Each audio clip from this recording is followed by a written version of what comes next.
Bueno, después, no sé qué te pasa, no sé si que uno queda más preocupado después de escuchar a las autoridades o... Bueno, vamos a ver patrullaje mixto. pero no, yo me voy a tomar la libertad, pero la verdad es que yo creo que a todos nos pasó que esta conferencia de prensa nos dejó bastante desolados. No, es decir, la verdad es que uno siente que la clase política, las autoridades no están dando el ancho. Es decir, el nivel de respuestas básicas para un problema tan complejo nos hace pensar que, claro, que lo que está pasando en Chile respecto a la violencia es porque la clase política no ha dado el ancho también respecto a preocuparse seriamente de los temas. Aquí no se habló de lo que está en el fondo de todo esto.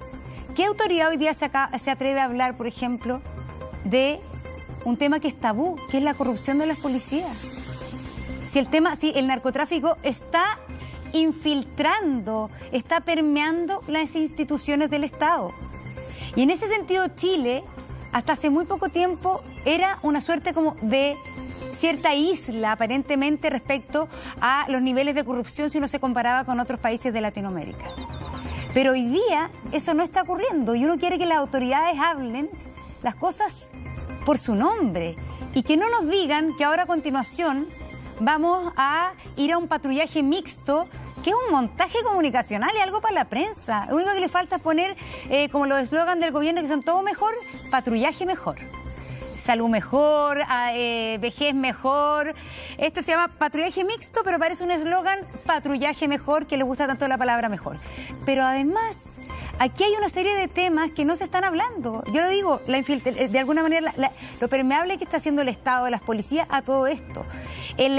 Justamente el tema, todo esto está relacionado. Los bajos sueldos de carabineros implican que también justamente son mucho más permeables a lo que está pasando ya, a los posibles sobornos o colaboración con el mismo narcotráfico. Es decir, no es toda la institución, pero oye, por favor, si se están siendo procesados, ¿cuántos? 700 funcionarios del ejército. 28.000 millones de pesos robados por los altos mandos de carabineros. También esa corrupción se permea, por cierto, a todo lo que son las filas de carabineros. Entonces, yo creo que cuando una autoridad va a hacer una conferencia de prensa así y con esa simpleza, después de lo que ocurrió aborda lo que ocurrió ayer, y no solamente es el gobierno, sino que también los legisladores, los políticos, de que están preocupados en este minuto. Es decir, esta ley que permite incautar los bienes mientras se está investigando, que es súper importante como herramienta. Esa ley entró en abril al Congreso. Esa ley yo creo que era urgente. Es decir, si tú no le puedes incautar los bienes y los procesos de investigación se demoran 2 años, si no le puedes incautar los bienes a quienes están recién imputados, la verdad es que tienes muy pocas herramientas. Tienes que incautar los bienes por mientras. Bueno, pero eso está todavía en el Congreso. Pero imagínate lo que estamos hablando ahora, que no se puede incautar los bienes. En pleno 2020 finales, cuando un ejercicio básico para poder llegar al final. ¿Quién está lavando el dinero de los narcos? ¿Quiénes son los que colaboran con los narcos? Me voy a permitir recomendarle la saga de reportajes de la radio Bio Bio. Van 3 reportajes en la radio Bio. Va un reportaje y 2 entrevistas. Es una saga de 6 entregas del periodista Jorge Molina, que nos ha acompañado varias veces acá en el set. Jorge ha hecho una saga de 6 con entrevistas y notas. Reportaje, entrevista, reportaje, entrevista. Van 3. Hoy día tú venías con ganas de leer un pedacito de alguna... En un ratito más lo vamos a leer, que es súper interesante. Donde va explicando todo este fenómeno de los ajustes de cuenta, dónde sacan las armas, cómo ha mutado el narcotráfico, cómo hay una nueva forma de narcotráfico.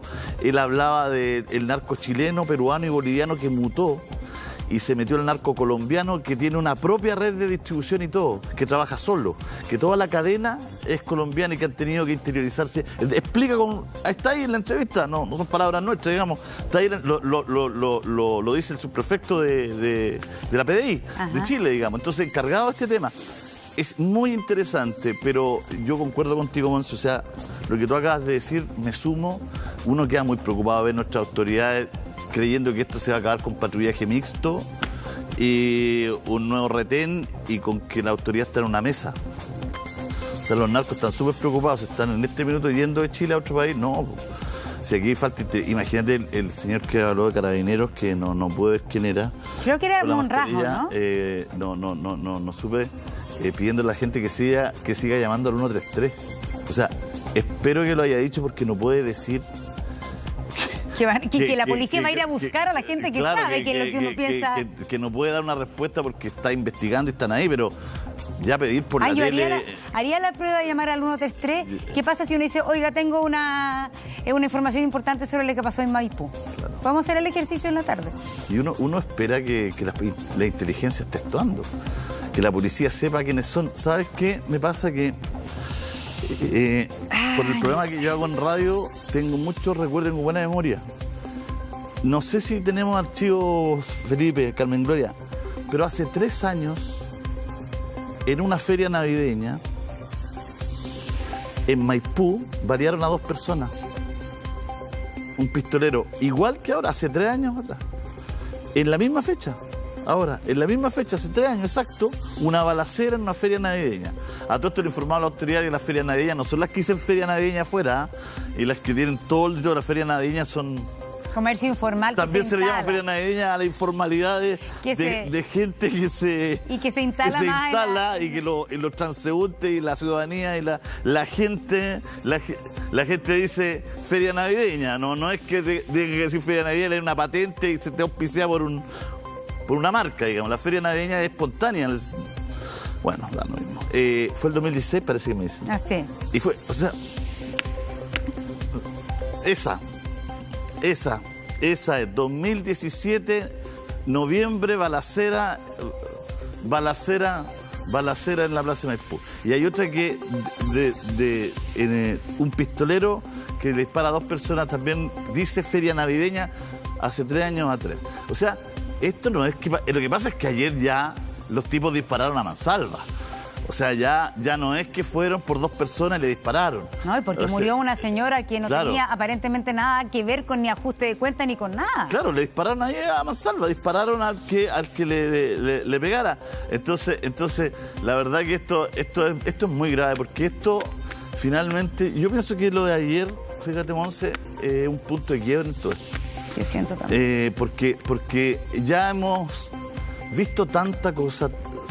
Te juro que en estos últimos 6 meses en la radio, que la hago en vivo, es que, ¿sabes qué? No sé por el horario, pero hemos visto gente que sale a botar la basura y que la agarran a balazo. En un edificio en el centro de Santiago, hay un edificio en una esquina que no sé a cuántas personas han matado, que vive en ese edificio. Está el edificio, están identificadas porque aquí es... ¿Quiénes son? ¿Sabe la policía o no sabe la policía quiénes son? ¿Quiénes son las bandas que se están enfrentando en Maipú? ¿Por qué está esta guerra? ¿Qué pasó con ese laboratorio supuestamente que es el que está en disputa? ¿Qué droga está vendiendo qué droga están vendiendo? ¿Qué es lo que cocina ese laboratorio por la que se desató la guerra en la población San Luis? ¿Quiénes son las bandas de narco? ¿Por qué lo sabemos nosotros y no lo sabe la policía? Entonces, es rarísimo, Luis. Mira, y una cosa, es decir, eso es lo que te digo, porque, y en medio de la complejidad de este problema, aparece ayer diciendo Catherine Martolé, es que la alcaldesa de Maipú no me contesta el teléfono. Sí. La llevo llamando 2 veces. Es decir, tenemos un problema casi como doméstico para enfrentar un problema de esta magnitud. Entonces, ahí uno dice, ¿de verdad estamos abordando las cosas y además, lo grave es que en Maipú esto viene pasando, como decíamos hace un ratito. Murieron asesinadas en la calle 2 personas. 2 personas colombianas. Lo que dice el director del hospital. Entonces, aquí tenía que haber una intervención así, pero a 100% respecto a investigación y todo eso hace 2 semanas. Aparentemente no hubo, porque además la alcaldesa y la subsecretaria de Prevención del Delito no se hablan. No, y las soluciones son comunicacionales a temas profundos. Patrullaje mixto, por favor, lo invitamos a ver aquí a sacarse una foto con las patrullas. ¿Qué patrullaje mixto? Entonces, pues de verdad la gente que ya no se la cree. Y además la gente necesita respuestas porque... No necesitamos eslogan. Claro, necesita respuestas. Un eslogan más. Fíjate que instintivamente, ¿qué nos dice la gente en la calle? Instintivamente dice, oye, es un ajuste de cuenta, no nos queremos meter ahí, no se quieren meter porque saben quiénes son, ¿no es cierto? No, nosotros nos quedamos acá, nosotros ya llegamos la información, la gente instintivamente, ¿no es cierto?, sabe que tiene que haber una intervención mayor con respecto a estas bandas, a a esta situación que se está viendo, que lleva varios muertos en Maipú y que finalmente chorreó a la ciudadanía. Sí, ese es el problema, porque hasta acá normalizábamos y decía, lo dijo una señora en la mañana, oye, se han matado gente todos estos días, el otro día mataron 2, ¿te acuerdas? En la otra feria, sí. Pero como no ocurrió en la plaza, ocurrió más adentro. Los 2 colombianos. Da lo mismo, o mataron uno en la población de allá. Bueno, la verdad es que es una situación bastante jodida. Yo creo que ya el momento... Es decir, claro, lo que pasa es que cuando uno con un problema así le dicen que vamos a hacer un patrullaje mixto y vamos a aumentar las cámaras de seguridad, yo creo que la autoridad finalmente no sabe cómo enfrentar esto. Y en eso hay que ser valiente, finalmente. Hay que ser valiente para encontrar otras soluciones, y también ahí la clase política tiene que ser generosa con los otros. Es decir, si tú te pones a pelear con oposición-gobierno respecto a esto sí, a esto no, y a sacar provecho político, no se avanza. Y uno siente que la clase política hoy día lo que está preocupada es de cómo formamos las listas para enfrentar la municipal, etcétera. Hoy día está preocupada la clase política de verdad, 100% en la estrategia electoral. Lógico. Ese hoy día es la preocupación y están en reuniones todo el día de que vamos juntos o vamos separados para que no perdamos finalmente los puestos que tenemos, ya sea en la alcaldía, luego en la constituyente, etcétera. Pero hoy día ese es el foco de la clase política. Entonces, claro, después salen en conferencias de prensa diciendo ha sido muy terrible, tenemos que mejorar la inteligencia en Chile, etcétera, pero la ley de la incautación de los bienes patrimoniales de los supuestos narcotraficantes todavía no sale. Entonces estamos mirando en la entrevista que está en Radio Bio Bio hoy día, el subprefecto tiene clara la película, dice, en el fondo, hoy día la forma del narco es distinta. Y hoy día están operando en la población el menudeo, le llama. Ajá. Él le llama el menudeo. Está el menudeo y la venta final. Pero, ¿dónde están los narcos? ¿Dónde se fueron? ¿Quiénes son los que...? Ahí está. ¿Quiénes son hoy día los que están entrando la droga a Chile? ¿Quiénes son, no es cierto, estas personas que se enriquecieron con la droga? Ya no viven en la población, dijo. Pero tampoco viven en el barrio alto, dijo, porque por su nivel educacional y todo, se sentirían discriminados. ¿Qué es lo que hace hoy día el gran narco o los más poderosos de narcos? Se van a vivir a parcelas. A los alrededores se construyen la tonta casa, la buena piscina, los buenos autos, no se van, pero blanquean la plata. Pero no se van al barrio alto, no se van al barrio alto porque si no es sospecha. Porque sospechan, claro, y por el nivel educacional se sienten desclasados. Entonces, agarran su dinero, ¿no es cierto?, se van en parcela. Él describe perfecto y hace un comentario que es muy importante, que es el abogado. El abogado ya no es solamente el abogado para sacarlo del lío, sino que es el asesor. El asesor, porque blanquean los negocios y hacen empresas de papel. Exacto. Para poder tener el auto a nombre. O sea, ahí eso, por favor, si a usted le interesa este tema, lea la saga de la Radio Bio Bio. La Monse tiene ahí extractos de lo de hoy. Esto es lo de hoy. Mira, cuando yo digo que finalmente no se quiere hablar de los temas que están en el fondo de este tema del narcotráfico, así como yo decía que no se quiere hablar, porque es un tabú en Chile hablar de que hay policía corrupta. Y eso es, yo lo digo con conocimiento de causa, diciendo, porque de verdad aquí mucha gente se le tira en contra por decir que la policía es corrupta y todo. Yo creo que sí ha infiltrado. Y tengo testimonio, es decir, ayer una persona que vive cerca de la población La Hormiga, en Peñalolén, me dice, nosotros vemos fuego artificial. Bueno, todas las noches hay fuegos artificiales en mi barrio, en mi población, todas las noches. Eso ya me duermo con los fuegos artificiales. Y nosotros vemos que cada cierto tiempo entra un vehículo, una persona de muy confianza mía, un vehículo de la policía, busca algo que nosotros todos sabemos que busca su recompensa y se va. Y eso es lo que yo entiendo, porque si la banda está ahí, y yo sé como vecina que está ahí, no... Finalmente le preguntamos a los vecinos y capturan esa banda. Y yo les había contado la otra vez que yo estuve hablando con 2 migrantes venezolanos que llegaron hace 3 años a Chile, que están trabajando y todo. Y ellos lo que me contaron, y a mí me dio mucha pena, que lo que más les había llamado la atención a ellos era que cuando ellos llegaron a Chile, la policía era incorruptible. Que para obtener sus papeles era sumamente difícil. Y que ellos en estos 2 últimos años habían visto lo fácil que era, por debajo, por al lado, conseguirse los papeles.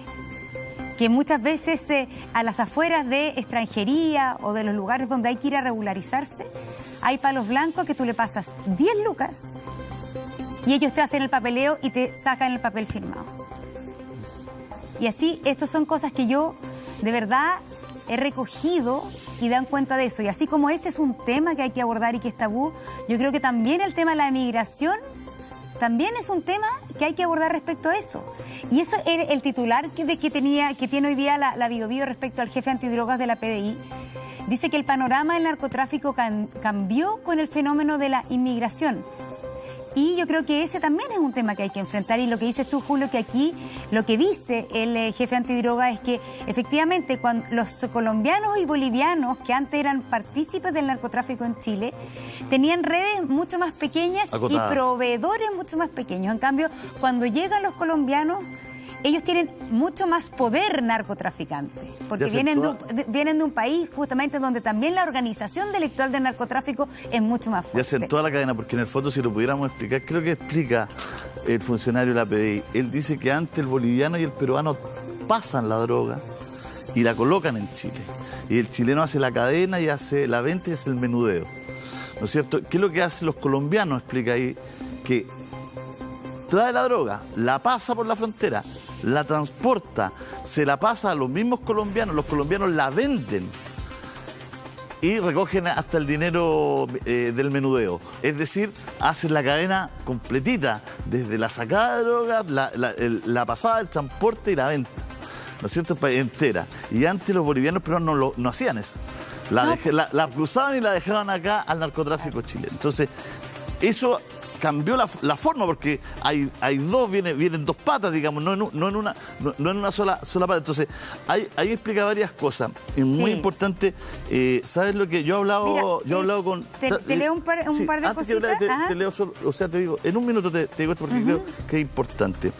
Me ha tocado entrevistar a mucha gente de la PDI y cuando nos hemos quedado conversando fuera de micrófono, hay un tema que, y yo les encuentro la razón, el sistema judicial chileno es súper garantista. Y las policías entienden que tiene que haber una legislación especial para el narcotráfico.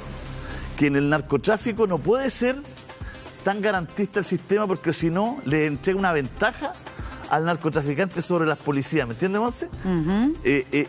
O sea, hay que empezar a dividir esto. Ya no puede ser las mismas fórmulas de investigación, los mismos derechos para investigar. La policía tiene que tener mucha más apertura, la ley que tú estás hablando, ¿no es cierto? Y también lo garantista que es el sistema no puede ser garantista para todos. O sea, el narcotráfico va a tener que tener una forma, según las policías, distinta, porque si no le genera una ventaja a ellos. Una ventaja mayúscula por sobre la investigación, por sobre la inteligencia y sobre todo por sobre los requerimientos finalmente de ellos. Claro. Bueno. Es decir, lo que dice hoy día el carabinero, que creo que es el jefe de seguridad de la región metropolitana, detrás de la mascarilla, creo identificarlo, es que cualquier persona que tenga información sobre lo que ocurrió ayer llame al 133. Es decir, tú llamas al 133 porque, es decir, el 133 entonces no se diferencia si es que... un gato en el árbol. Un gato en el árbol o me sonó la alarma de la casa con las denuncias sobre narcotráfico. Es decir, la verdad es que le parece insólito que esa sea la palabras oficiales hoy día de Carabineros, llame al 133. Eso era bueno, por eso tiendo a pensar que fue una salida. Muestra la precariedad de que no están preparados en este minuto para enfrentar esto. Y por eso tiendo a pensar que fue una salida para no contestar porque están investigando, no sé, porque los tienen ahí, los están buscando, están afuera de la casa de los que cometieron este crimen ayer. Ya, para que no se queme el pan a la puerta del horno. Tiendo a pensar eso. Ojalá. Porque no puede ser la respuesta, porque con eso terminamos, digamos. Llame al 133 y ayúdenos a encontrar estos tipos o denuncie las bandas. Y ahí es donde yo tomo lo que dice la policía de investigaciones. No puede ser lo mismo investigar una banda de narco en una justicia tan garantista que lo que pueda ocurrir con otras personas, digamos, no en un robo de domiciliario, y a mí lo que me da rabia es cuando salen las autoridades diciendo vamos a aplicar todo el rigor de la ley. Son frases vacías ya, son frases vacías que no sirven de nada, porque además en este caso la ley es mala.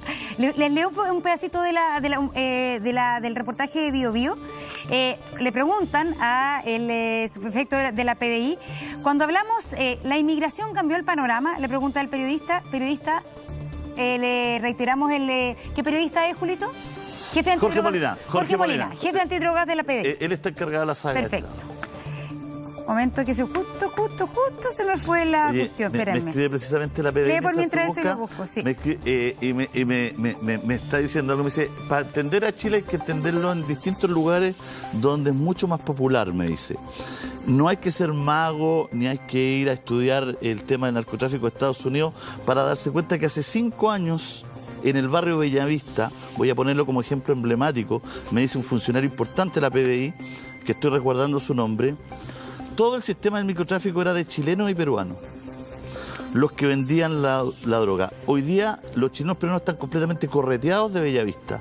Ahora todos los que venden droga son colombianos y dominicanos. Entonces me dice, ahí está el pequeño panorama de lo que ha pasado en Chile.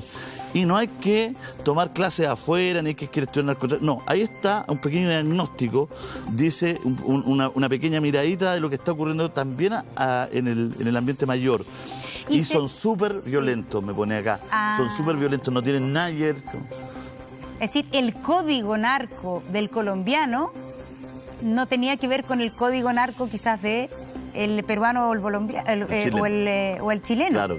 Ahí está diciendo, los corretearon a todos, los chilenos peruanos fueron correteados al barrio de Bellavista, ahora solo colombianos y dominicanos y muy violentos. Es solo pensar, la semana pasada, y fue ajuste de cuentas según la versión oficial, en medio de Maipú mataron a 2 personas que eran colombianas. Es decir, aquí obviamente que también hay bandas rivales dentro de este narcotráfico extranjero. Y completando lo que este era el parrafito que había quedado pendiente. Le preguntan entonces al encargado antidrogas de la PDI, ¿la inmigración cambió el panorama? Cuando hablamos, contesta, de esas toneladas de marihuana, hace unos años atrás el panorama interno del narcotráfico cambió con el fenómeno de la inmigración. Teníamos una mayor cantidad de detenidos chilenos y luego le seguían los peruanos y bolivianos.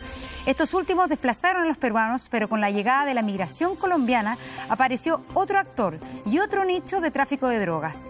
Los colombianos llegaron a efectuar toda la cadena de distribución, es decir, provee la droga, la transporta, la recibe y la distribuye entre colombianos.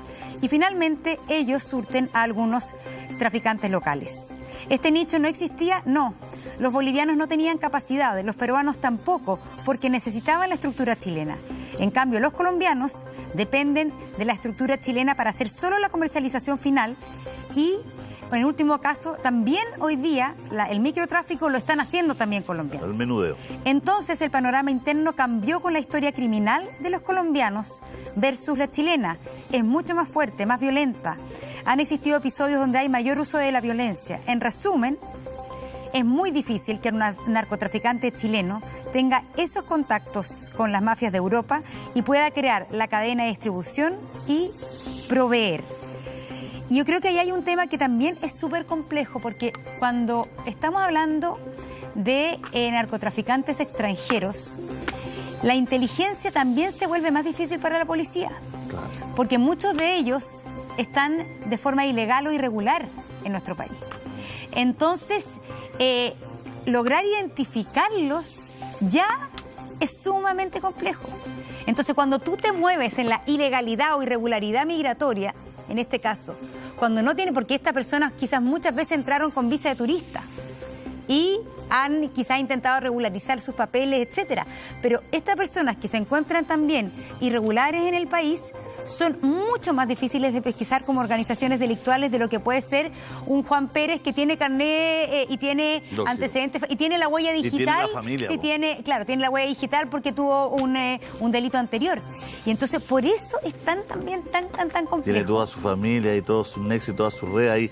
Me escribió la Julita Vial, haciendo alusión, nuestra compañera colega de la red, me escribió, le doy el crédito, me dice, acuérdate, Julio, que el dueño del Venecia dio una muy buena entrevista del restaurante Venecia. Perfecto. Que dijo que cerraba por culpa de los narcos colombianos y dominicanos, tal como dijo el PDI, que se ponían a la entrada del local y fueron correteando a todos sus clientes. Es verdad, Julita, dio una entrevista muy buena, no sé si el lunes en algún medio, y precisamente hablaba diciéndolo de la PDI. Mira, me escribió otro alto funcionario de la PDI. Y también resguardo su nombre porque es bien interesante lo que me dice. Me dice, mira Julio, el tema de la mano dura en la justicia no es un tema antojadizo con respecto al narco, me dice. Porque no vivimos en una isla. El tema no es que la justicia chilena sea más represiva o más dura. El tema es que los narcos actúan por comparación. Por lo tanto, todos los narcos internacionales se quieren venir a Chile, porque acá es la papa, no hay mano dura. Bien interesante lo que dice. ¿Ah? Y esto va de la mano con las innumerables amnistías que los gobiernos de Bachelet y Piñera han hecho en Chile, logrando que una alta población migratoria en Chile que no está regulada, los cuales están indocumentados y por ende son identificables. Entonces se nos pone el panorama mucho más complejo. No, lo que pasa es que él habla de la distancia que si en algún momento lograron tener un poco más tomado el tema del narco, se le escapó con toda esta situación, le dio un salto sustantivo al narco y me parece muy interesante lo que dice esta persona, porque un alto funcionario de la PDI me dice finalmente los narcos actúan por comparación. No es que no estemos hablando de Chile nomás, no estemos hablando de que funcionamos aisladamente, sino que se vienen y van a seguir llegando si la legislación con respecto al narcotráfico es tan blanda en Chile. Eso es lo que ellos... Estoy citando, ¿no? Eso es lo que ellos prevén, Monse, porque esto es lo que ellos prevén. Como no somos una isla y como acá es más blanda la cosa, lo que prevén es que siga llegando estructura narco a Chile, porque acá la situación es mucho más blanda. Sí, claro. Me pones la papa. Y esta la persona que te dice eso es la PDI. Sí, PDI. Es decir, con este diagnóstico, ¿qué van a hacer la autoridad y la clase política? Porque finalmente aquí tienen un problema que no están abordando. Y hay todo un tema que hay que también ser súper claro. Es decir, esto funciona porque, de alguna manera, el Estado comienza a retirarse de ciertos sectores y el narco comienza a de alguna manera a permearlo. Y obviamente que aquí existen barrios que la gente, lo veíamos en la pandemia, que había un narcotraficante famoso que tenía una olla común. Es decir, aquí hay, por cierto, también estas redes de protección que se armaban a lo Colombia con Pablo Escobar en menor medida, donde muchos de los vecinos, ante la ausencia del Estado, prefieren la protección del narcotraficante. Entonces, aquí también hay concomitancia, de alguna manera, muchas veces de los vecinos, por miedo, por necesidad, por complicidad, que es un factor relevante para que el narcotráfico se instale y se perpetúe. Si tú tienes finalmente en el barrio todo permeado con el narcotráfico, es muy difícil intervenirlo. Y ahí hay un tema que es súper importante, porque generalmente lo que uno escucha en la calle, no, pero es que está la gente narco y todo, pero ¿cuánta gente también se ve tentada finalmente por la protección o por el dinero fácil o por las lucas por debajo, o las lucas por debajo que te pasan a cambio de tu silencio? Eso hay que decirlo, si eso está pasando frecuentemente. Y claro, y el miedo, porque si yo veo que un auto de la policía o de la PDI entra a mi población, me decían recién por Twitter, bueno, que esa persona lo denuncie. Y me decía, es que yo no me atrevo a denunciarlo porque lo voy a ir a denunciar a los mismos o a los compañeros de este. Sí, claro. Y si voy a la fiscalía no me pescan. No hay ni una posibilidad. Entonces, ese es el círculo vicioso. Y además sabe que como es garantista va a salir, pues después la represalia. Y después la represalia. Claro. Entonces, es un lío muy, muy grande. Y lo que me escribe Pablito Milla es que el periodista también me dice que es muy cultural, porque para la gente decente es un trauma caer preso, para los delincuentes no. Gran punto. Entonces es una pasada normal, se encuentran con los amigos, es casi anecdótico. Claro, es decir, es casi como una charretera, sí. Yo he estado detenido 40 veces y me han soltado todas las veces, por ejemplo. Mira, sí, no, y yo creo que, bueno, quizás no es el momento, pero yo lo hablábamos con Julio la otra vez en comerciales, creo. En Chile, pero también en el mundo, el tema de la legalización de las drogas es súper tabú. El mundo ha ido avanzando, Europa, Estados Unidos, ciertos estados, en legalizar la marihuana. Pero cuando uno ve el nivel de violencia, el nivel de desintegración de la sociedad que produce el narco, uno empieza a poner en la balanza la posibilidad de la legalización de algunas drogas. Hay muchos sectores que son Es decir, yo te digo, yo creo, pero más que conservadores, es una cosa como, finalmente es pragmática. ¿Qué te produce más mal en una sociedad? Lógico. ¿Qué? Porque muchos dicen, no, pero es que con esto las adicciones y todo. Según muchos expertos, las adicciones, el adicto va a ser adicto igual con la droga, legal o ilegal. Y que puede haber un pequeño porcentaje de mayor adicción. Pero también tú disminuyes lo que es el tráfico. Si toda esta violencia es porque el tráfico es ilegal. Si uno tiene que ver los ejemplos históricos. Cuando hubo la ley seca en Estados Unidos, en los años 30, que se prohibió el alcohol, fue la época más violenta de Estados Unidos, de las mafias de Chicago y todo eso, porque eran el tráfico ilegal, estaba metido el tráfico ilegal de alcohol. Entonces la ley seca, la prohibición, provoca un mercado negro que hace que esto sea mucho más complejo, acompañado de violencia. ¿Qué pasa si uno legaliza cierto tipo de droga? El tema siempre está, ¿qué droga legalizamos? Que es una pregunta muy válida. Pero finalmente eso, uno dice ya, incluso tienen que pagar impuestos. Tienen que regularizar y legalizar el comercio. Pero esto no se atreve a hablar ni en el mundo, no solamente en Chile. Si uno legaliza la droga, tiene que ser algo, un acuerdo entre muchos países, para que sirva. Yo te contaba que estuve en una reunión con gente de distintos países y gente, a mi juicio, bien conservadora, ¿no? Porque uno podría decir, gente progresista, no. Gente muy conservadora y de sectores de centro-derecha, donde precisamente uno de los temas más importantes de ellos conversar, porque ellos asumen que es una cuestión de región, no de un país. Sí, es que si no sirve. Es una cuestión regional. Claro. Entonces, donde dicen que ellos hablaban directamente, utilizaron un término que me llamó mucho la atención, que es quitarle el negocio. Quitarle el negocio a los narcotraficantes. Hay que quitarle el negocio. Legalizando algunas drogas y quitándole el negocio y el nivel de violencia. Hemos tratado, son las 9:49, voy a hacer un botón editorial que es muy importante para la gente que nos está viendo. Hemos tratado con la Monse de hacer una conversación súper madura, de adultos y para gente que esté abierta a escuchar lo que estamos hablando. Nosotros no generalizamos. No hablamos ni de todas las policías corruptas ni de todos los inmigrantes narcotraficantes. Estamos poniendo en la mesa una realidad porque ya basta de ponernos la venda en los ojos. ¿Está penetrando el narco en las policías? Seguramente en algunos sectores, los ejemplos que entregaba Monse y otros ejemplos que tenemos, por supuesto. ¿Está el tema de la migración colombiana en el narco cambiando la forma de esa industria? Por supuesto, está la entrevista de Jorge Molina, no lo decimos nosotros, lo dice el subprefecto de antidroga de la PDI, o sea, ¿qué más autoridad? Ahí está la tapa. Entonces, queremos hacer este botón editorial porque es re fácil decir, hoy en Contigo en la Mañana te están diciendo que todos los narcos son inmigrantes, que todos los policías son... Eso no es así y yo creo que necesitamos una madurez para poder conversar estos temas, ponerlos en la mesa y poderlo hablar con libertad y no tener miedo que lo funen, que lo cancelen, que lo digan, lo que está diciendo. No, aquí no es un tema de xenofobia, aquí es un tema que estamos rescatando las palabras del subprefecto antidroga de la PDI. Y estamos leyendo lo que nos dice la gente de las mismas policías que investigan esto.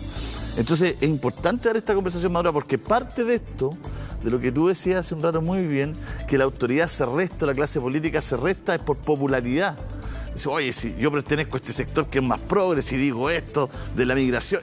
No, o sea, ya de una vez hay que ponerse los pantalones largos, hay que ser valientes, hay que tomar esto en serio, hay que legislar de manera, ¿no es cierto?, independiente con respecto al narco. Hay que hacer una nueva legislación. O sea, si no hay nueva legislación, las policías...